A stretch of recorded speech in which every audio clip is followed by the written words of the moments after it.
তার খুব শখ গভীর রাতের সমুদ্র দেখার। থম মেরে তাকিয়ে আছে সমুদ্রের দিকে। প্রভাত পূর্ণতার দিকে তাকিয়ে মোহনীয় কণ্ঠে বলল, কি দেখছো মহাসমুদ্রে? পূর্ণতা স্মিত হেসে বলল, সমুদ্রের ঢেউ। প্রভাত পূর্ণতার গোলাকার মুখের অদলে দৃষ্টি মেলে বলল, তুমি না হাসলে মহাসমুদ্রের ঢেউ উঠবে না পূর্ণ। আমার হাসির বুঝি এত দাম? পৃথিবীতে যত মহামূল্যবান জিনিস আছে তোমার হাসির চেয়ে দামি তো আমার চোখে কিছুই পড়লো না। পূর্ণতা মৃদু হাসল, হেসে বলল, সমুদ্র কি আমার প্রেমিকের মতো আমাকে ভালোবাসে যে আমি না হাসলে ঢেউ উঠবে না? প্রভাত পূর্ণতার কাঁধের উপর দিয়ে হাত দিয়ে পূর্ণতাকে নিজের সাথে মিশিয়ে ধরল। পরম ভালোবাসা মিশ্রিত কণ্ঠে বলল, সেই মহাসমুদ্রটা আমার হৃদয় পূর্ণ। পূর্ণতার হৃদয় প্রভাতের কথায় সমুদ্রের ঢেউয়ের মতোই দোলা দিয়ে উঠল। সে প্রভাতের বুকে মাথা গুজে বলল, আমার এমন অস্থির লাগছে কেন চৌধুরী সাহেব? আপনি এত কাছে তবু বুকের মাঝে কেমন কেমন যেন একটা প্রলয় বোঝে আমার। কেন এই অস্থিরতা?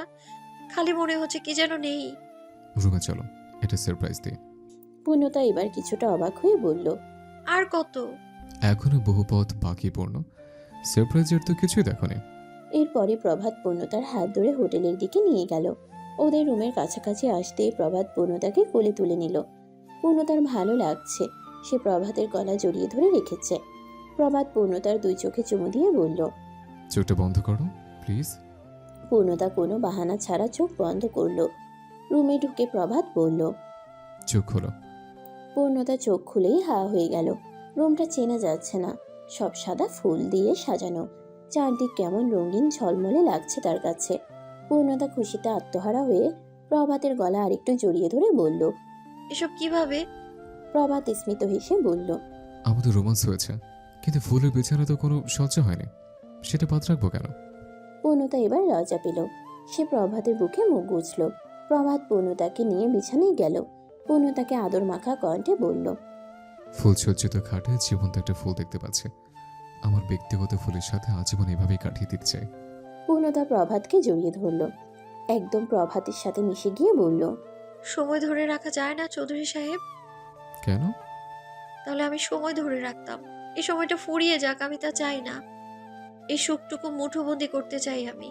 যতদিন আমি আছি, সুখ সুখ আর সুখ ছাড়া দুঃখ কে দেবে তোমায়?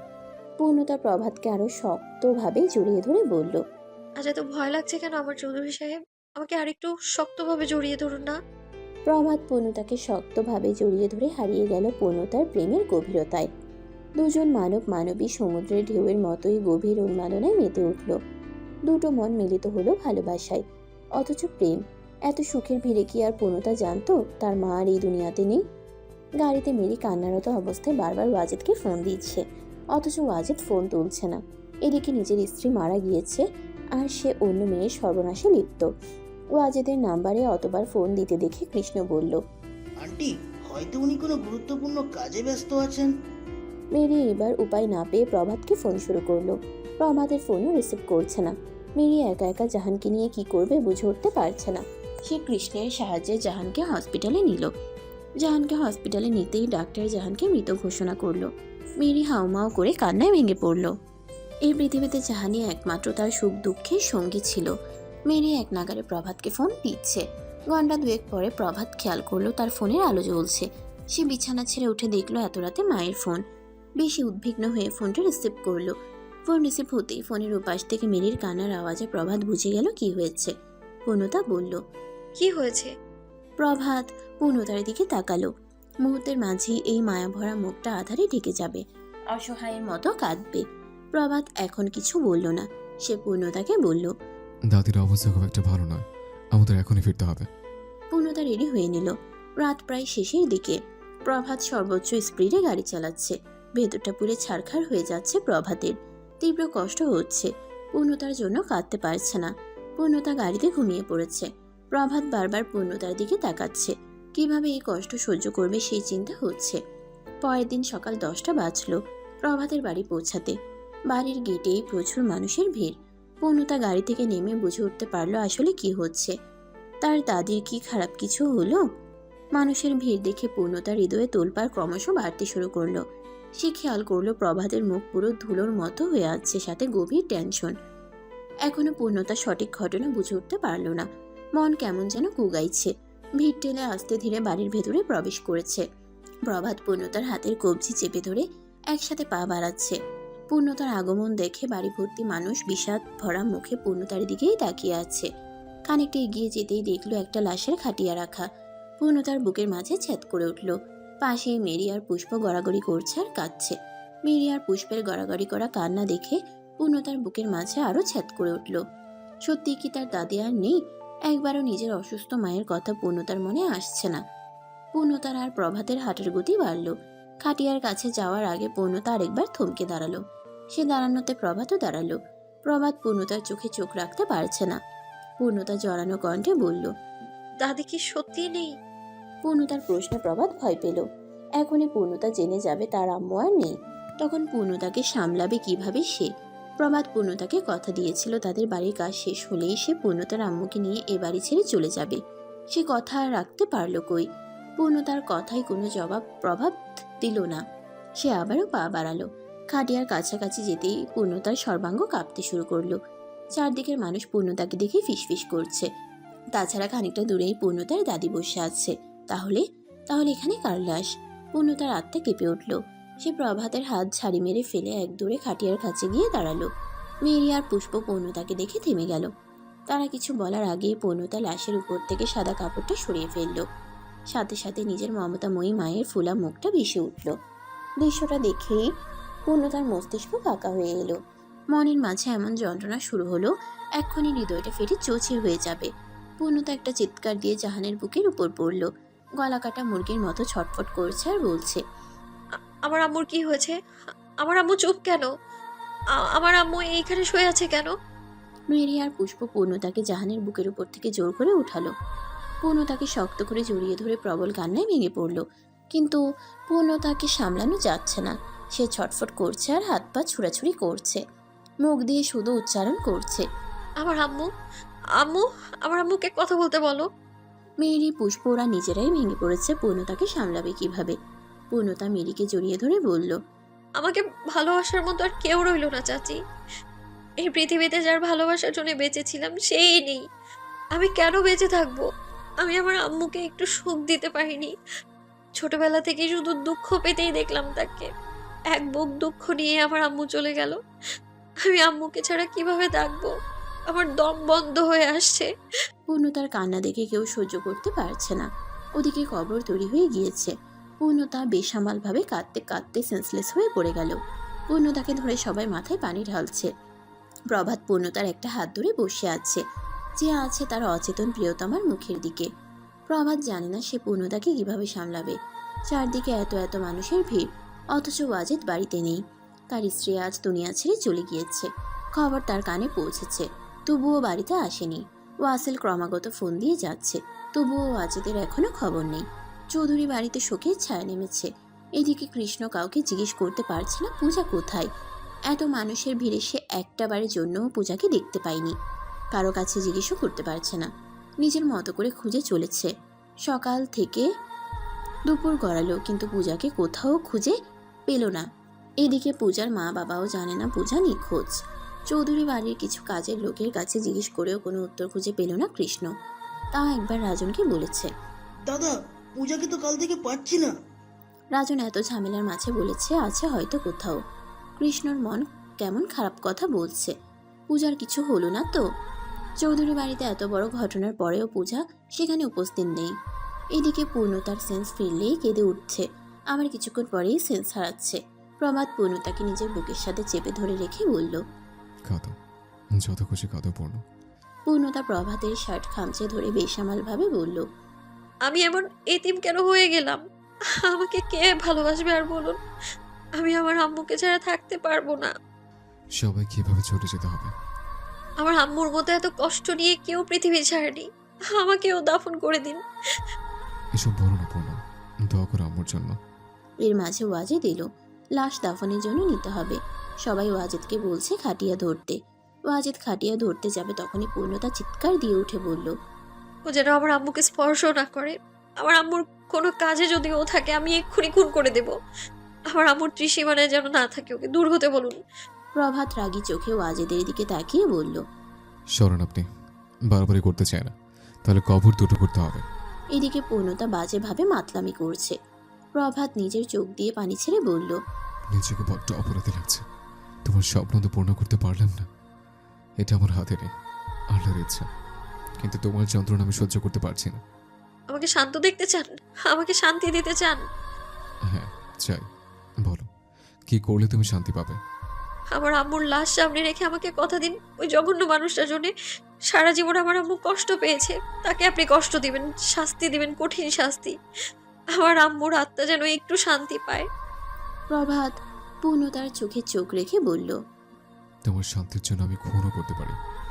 আজ 3 দিন ধরে পূর্ণতা কারোর সাথে একটা কথা বলেনি, সামান্য পানিটুকুও স্পর্শ করেনি। জানালার গ্রিল ধরে সারাক্ষণ দাঁড়িয়ে থাকে অন্ধকার বাগানটার দিকে, কারণ ওখানেই তার মায়ের দাফন হয়েছে। চোখ থেকে নির্গত হচ্ছে ক্রমাগত পানি, কেউ সান্ত্বনাটুকুও দিতে পারছে না ঠিকভাবে। ওদিকে পূজা বিগত 3 দিন ধরে নিখোঁজ। রাজন তার সমস্ত ফোর্স কাজে লাগিয়েছে, কিন্তু পূজার কোনো সন্ধান মিলছে না। ওয়াজেদ প্রভাতের দিকে তাকিয়ে বলল, আমি নিজেই তো খোঁজার চেষ্টা করছি, কিন্তু মেয়েটাকে কোথাও পাওয়া যাচ্ছে না। আপনার তো চরিত্রের সমস্যা আছে, ওই বাচ্চা মেয়ের সাথে কিছু করেননি তো? যদি আপনি জড়িত থাকেন, আমি আপনাকে খুন করে প্রয়োজনে জেলে যাব, তো আমি আপনাকে এবার ছাড়বো না চাচা। ওয়াজেদ মোলায়েম কণ্ঠে বলল, আমি খারাপ সেটা আমি জানি, তাই বলে কি আমি বাড়ির মেয়েদের সাথে খারাপ কিছু করব? তুমি কি আমাকে এই গ্রাম বা বাড়ি কোথাও কিছু করতে দেখেছো? আমার তো অন্য সন্দেহ হচ্ছে। প্রায় প্রায় যে কাটা মাথা পাওয়া যায়, পূজা তাদের হাতে পড়েনি তো? আপনি আর বাবা কি তাদের সাথে জড়িত? সি সি সি সি, এসব কি বলছো প্রভাত? তুমি এত নিচু চোখে কেন দেখো আমাদের? কারণ এর চেয়ে ভালো নজর আপনাদের প্রতি আমার আসে না চাচা। প্রভাত খাবার নিয়ে ঘরে গেল। পূর্ণতা তখনও চোখের পানি ফেলছে অনবরত। প্রভাত পূর্ণতার কাঁধে হাত রাখল। পূর্ণতা অশ্রু সজল চোখে প্রভাতের দিকে তাকালো। প্রভাত মলিন কণ্ঠে বলল, কিছু খেয়ে নাও, নাহলে অসুস্থ হয়ে পড়বে তুমি।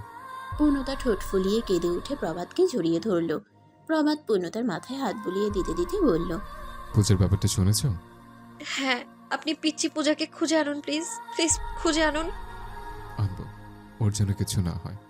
তখন রাত বাজে 12টা। জেলে পাড়ার গহীন এক জঙ্গল আছে, যে জঙ্গল নদী টপকে নদীর ওপারে। এপারের মানুষ ওপারে কখনো যায় না। পূজা কাতর কণ্ঠে বলল, আপনাকে আমি দেবতার মতো জানতাম, আপনিও এমন, তাও আমার সাথে এমন করছেন? সেই লোকটা হো হো শব্দে হেসে উঠে নৃশংসতা চালিয়ে গেল। এরপরই ওয়াজিদ গেল। পূজা হাত জোর করে বলল, আপনারা আমার বাবা হন, আমার বাবা আপনারা, দোহাই লাগে আমাকে ছেড়ে দিন। তবুও অত্যাচার থামল না। এরপরে পূজা দেখলো ওয়াজিদের গুরু একটা বিশাল ছুরি বের করলো। ওয়াজিদকে বলল, এটা দিয়ে জবাই দিয়ে নদীতে ফেলে দেই। আমি বাঁচতে চাই, আমাকে মারবেন না আপনারা, আমি কোনোদিন কাউকে বলবো না আপনাদের কথা। ওয়াজিদ বলল, তুই এখান থেকে গিয়েই সবার আগে প্রভাতের কাছে বিচার দিবি। তোর মাথা না কাটলে প্রভাত আমাদের মাথা আস্ত রাখবে না। আমি বলবো না, আমাকে বিশ্বাস করুন। ওয়াজিদ পূজার মুখে লাথি মেরে সরিয়ে দিল। ওয়াজিদের গুরু ছুরি এনে পূজার দিকে চালাতে গেলেই পূজা ছুরি ধরে ফেলে। তাতে পূজার হাতের সবগুলো আঙ্গুল কেটে রক্তে একাকার হয়ে যায়। এটুকু মেয়ে এত শক্তি কোথায় পাচ্ছে কে জানে। জীবন মরণের সময় এখন পূজার। সে জীবনের সর্বশেষ চেষ্টাই চালাচ্ছে, কিন্তু ওয়াজিদরা দুজন। আরও পুরুষ মানুষ পূজার পক্ষে যুদ্ধ চালানো সম্ভব হলো না। তবে পূজা ছুরি ছাড়েনি, কাটা হাতে ছুরি ধরেই রেখেছে। আচমকা পূজা উঠেই ওয়াজিদের গুরুর হাতে কামড় বসিয়ে দেয়, সাথে সাথে ছুরিটা ছেড়ে দেয়। পূজা তখনই ছুরিটা নিয়ে অনেক দূরে ছুঁড়ে মারে। ওয়াজিদ আর ওর গুরু দুজনেই ছুরি খুঁজতে গেল। ওরা জানে পূজার গায়ে সে বল নিয়ে কোথাও পালাবে। আর ছুরিটাও বেশি দূর পড়েনি। তবে জঙ্গল অন্ধকার ঝোপঝাড়ের মাঝে খুঁজে পেতে সমস্যা হচ্ছে। পূজা তৎক্ষণাৎ বড় একটা গাছের আড়ালে লুকিয়ে পড়ে। ওয়াজিদ বলে, গুরু, পূজাকে তো পাচ্ছি না, এ গেল কই? গুরু বলল, দেখ কোন গাছের আড়ালে ঝোপঝাড়ের নিচে লুকাইছে, খোঁজ। পূজার হৃদয়টা কেঁপে উঠল। সে তার সৃষ্টিকর্তাকে ডেকেই যাচ্ছে। তখন কাঁদতে কাঁদতে মনে মনে বলল, কোথায় কৃষ্ণ তুমি? আমাকে বাঁচাও, আমাকে বাঁচানোর মতো কেউ নেই। এর মাঝে গুরু ছুরিটা পেয়ে গেল। সে ওয়াজিদকে ডেকে বলল, ছুরি পেয়েছি, টর্চ নিয়ে দেখ সে কই। ওয়াজিদ টর্চ আনতে যেতেই পূজা উঠে দৌড় দিল। সাথে সাথে ওয়াজিদ আর গুরু পূজার পেছন পেছন ছুটল। পূজা ছুটতে ছুটতে নদীর কিনারায় চলে এলো। ওর থেকে 5-7 হাত দূরেই অজিতরা। এখন পূজাকে হয় ওদের ছুরির আঘাতে মরতে হবে, নয় নদীতে ঝাঁপ দিতে হবে। পূজার হাতে আর অপশন নেই, সে নদীতে ঝাঁপ দিল। ঝাঁপ দেওয়ার সময় বলল, আমি বাঁচবো কিনা জানি না, কিন্তু তোরাও বাঁচবি না। পূজার গায়ে আর সাঁতারের শক্তি নেই। নদীর অথই পানিতে তার জীবনে নিঃশ্বাসটা নিভু নিভু করছে। কিছুক্ষণ সাঁতারটা কেটে ক্লান্ত হয়ে গেল, আর পেরে উঠছে না। আস্তে আস্তে ডুবে যাচ্ছে। এখন কেবলই পানির উপর তার চুলগুলো ভাসছে, আর 2 হাতের 10টা আঙ্গুল দেখা যাচ্ছে। মৃত্যুর কয়েক সেকেন্ড আগেও সে মনে মনে বলল, তোমারও অর্ধাঙ্গী হওয়ার স্বপ্নই থেকে গেল কৃষ্ণ। নদীর ঠিক ওপাশেই অন্যমনস্ক হয়ে বসে আছে কৃষ্ণ। সে পানিতে কিছু একটা পড়ার শব্দ শুনেছে। পূজার চিন্তায় অতটা গুরুত্ব দেয়নি, তবে আচমকা ওই শব্দটার জন্য কৃষ্ণর হৃদয় কেঁপে উঠল। সে কি জানতো যার জন্য পাগল হয়ে যাচ্ছে সেই অপর প্রান্তে জীবন বাঁচানোর জন্য ছটফট করছে। এই জন্যই হয়তো জীবনের সব ছোটখাটো ঘটনাগুলো গুরুত্ব দেওয়া উচিত। কৃষ্ণ একটু গুরুত্ব সহকারে দেখলেই হয়তো পূজা বাঁচতেও পারত। এখন আর পূজার চুলগুলোও দেখা যাচ্ছে না। আস্তে আস্তে সে ডুবে তলিয়ে গেল নদীর তলদেশে। পানিতে একটু নিঃশ্বাস নেওয়ার জন্য ছটফট করছিল। ভয়ানক কষ্ট আর যন্ত্রণা নিয়ে পূজার মৃত্যু হলো। পূর্ণতা মনে মনে সৃষ্টিকর্তাকে ডেকে বলছে। তখনই প্রভাত বাইরে থেকে এলো। প্রভাতকে ভীষণ চিন্তিত দেখাচ্ছে। প্রভাত রুমে আসতেই পূর্ণতা বলল। প্রভাত কিছু না বলে পূর্ণতাকে জড়িয়ে ধরল, খুব শক্তভাবে জড়িয়ে ধরল। আমাকে শক্তি দাও পূর্ণ, আমি ভেঙে পড়েছি, দুর্বল হয়ে যাচ্ছে। আমি তোমাকে দেওয়া কথা রাখতে পারছি না। কেন, কি হয়েছে? তোমার আম্মুকে শোক দিতে পারিনি, তোমার বাবাকে শাস্তি দিতে পারিনি। আমি যে খুনি নই পূর্ণ, নাহলে খুনি করতাম। বাবার কিছু অবৈধ ব্যবসা আছে, আমি বুঝি। উপযুক্ত প্রমাণ নেই বলে আমি তো পুলিশের হাতে তুলে দিতে পারছি না। ওরা সুদ ঘুষের মাধ্যমে অবৈধ টাকা ইনকাম করে, বিভিন্ন বিদেশি নারী পুরুষের সাথে ব্যবসায়িক ডিল করে। সবই সুদের কারবার। ওরা মানুষের সামনে যত ভালো মানুষই দেখায় অতটা ভালো নয়। যে বুঝতে আমার অনেক সময় লেগেছে। আমি চোখ বুঝে আমার বাবাকে বিশ্বাস করেছি। এটি কি আমার অন্যায়? নিজের জন্মদাতা বাবাকে বিশ্বাস করবো না তো সন্তান হিসেবে এই দুনিয়াতে কাকে বিশ্বাস করবো আমি? আগে ভাবতাম বাবা আর চাচা তাদের অর্ধাঙ্গিনীদের সাথে খারাপ ব্যবহার করে, তো ওদের আমি খারাপ ভাবতাম। আস্তে ধীরে বুঝলাম এর বাইরে কিছু গোলমাল আছে, যা বুঝতে আমার সময় লেগেছে।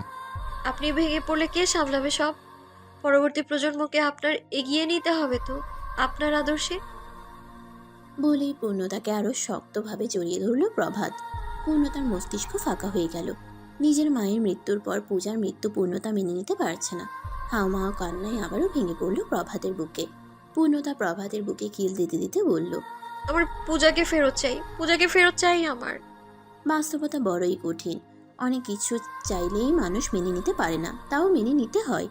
গাড়িতে করে চৌধুরী বাড়ি থেকে সবাই এলো জেলে পাড়ায় পূজাকে দেখতে। রাজন সহ পুলিশের পুরো একটা টিম পূজার বাড়ি ঘিরে রয়েছে। রাজনের মাথা হেঁট হয়ে যাচ্ছে। নিজেকে একজন এসআই বলে পরিচয় দিতে লজ্জা করছে। পূজার মা বাবা রাজনের পায়ের কাছে পড়ে বলছে, তুমি কেমন অফিসার বাবা? আমার মেয়েটাকে বাঁচাতে পারলে না? প্রভাত পূজার মা বাবাকে সান্ত্বনা দিয়ে বলল, পুলিশ কি করবে জানি না, তবে প্রভাত চৌধুরী খুঁজে বের করবে সে অপরাধীদের। রাজন বলল, আমি চেষ্টা করেছি ভাই, এখন পর্যন্ত আমি যতটুকু পর্যবেক্ষণ করে পেয়েছি তার সবটাই জেলেপাড়া আর চৌধুরী বাড়ি ঘিরেই রহস্য রয়েছে। এই 2 জায়গায় সংযোগ মিলে আমি ধরে ফেলতে পারবো। পুষ্প কান্না জড়িত কণ্ঠে বলল, কৃষ্ণ মরে যাবে, এই চিতায় দুজনকেই না হয় তুলে দিয়েন। পুলিশের গাড়িতে কৃষ্ণ আসছে। বারবার পুলিশদের কাছে জিজ্ঞেস করছে, পূজাকে কোথায় পাওয়া গিয়েছে? ও কোথায় ছিল? ও কি ইচ্ছা করে লুকিয়েছিল নাকি নাকি কেউ ওকে লুকিয়ে রেখেছিল? ও কি শুকিয়ে গিয়েছে? এই কদিনে কিছু খেয়েছে? পুলিশরা কজন অদ্ভুত চোখে কৃষ্ণের দিকে তাকিয়ে আছে। কেউ কাউকে এতটাও ভালোবাসতে পারে? বাড়িতে পৌঁছে কি করবে এই ছেলেটা? আধা ঘন্টা পর কৃষ্ণ বাড়িতে পৌঁছালো। পায়ে কাদা, স্যান্ডেল নেই, শার্টের বোতাম সবগুলো খোলা, এলোমেলো চুল, কেমন পাগলের মতো দেখাচ্ছে। জেলে পাড়ায় প্রচুর মানুষের ভিড়। এত ভিড় কেন কৃষ্ণ বুঝে উঠতে পারল না। তার কেমন যেন হাত পা থরথর করে কাঁপছে। ভিড় ঠেলে সামনে এগিয়ে যেতেই দেখলো প্রভাত, রাজন, পূর্ণতা, পুষ্প, পূজার মা বাবা সবাই কাঁদছে। কৃষ্ণর বুকটা কেঁপে উঠল। তার সামনেই একটা সাদা কাপড়ে লাশ ঢাকা আছে। সবাই কৃষ্ণের জন্য অপেক্ষা করছিল। কৃষ্ণের দিকে সবাই তাকিয়ে আছে। কৃষ্ণকে দেখে সবার কান্নার মাত্রাও বেড়ে গেল। কৃষ্ণ ছুটে গিয়ে সাদা কাপড়টা সরালো। পূজার ক্ষত বিক্ষত প্রাণহীন মুখটা দেখে কৃষ্ণের চারদিক ঘুরতে থাকলো। মাথায় চক্কর দিয়ে উঠল। সে পূজার নাম ধরে জোরে চিৎকার দিল। কে সামলাবে কৃষ্ণকে? পূজাকে জড়িয়ে ধরে উন্মাদের মতো করতে লাগলো, পাগলের মতো বলতে লাগলো। আমি একদম মরে যাব, এক মুহূর্ত তোমাকে ছাড়া বাঁচতে পারবো না, আমি পাগল হয়ে যাব পূজা, আমি মরে যাব। পূজা আমার ফুল, কেন এত বড় শাস্তি দিলে? আমার মনের মাঝে জ্বলে পুড়ে যাচ্ছে পূজা। তুমি জানো না তোমাকে আমি কত ভালোবাসি, আমার চেয়েও বেশি আমি তোমাকে ভালোবাসি, অনেক ভালোবাসি। তুমি মরনি, ওইটা তুমি না, আমার পূজা মরেনি, আমার পূজা আমার জান। গল্পটির পরবর্তী অংশ আসবে আগামীকাল। আর হ্যাঁ, গল্পটি কেমন হলো তা অবশ্যই কমেন্টে জানাবেন। ভালো থাকবেন আপনারা।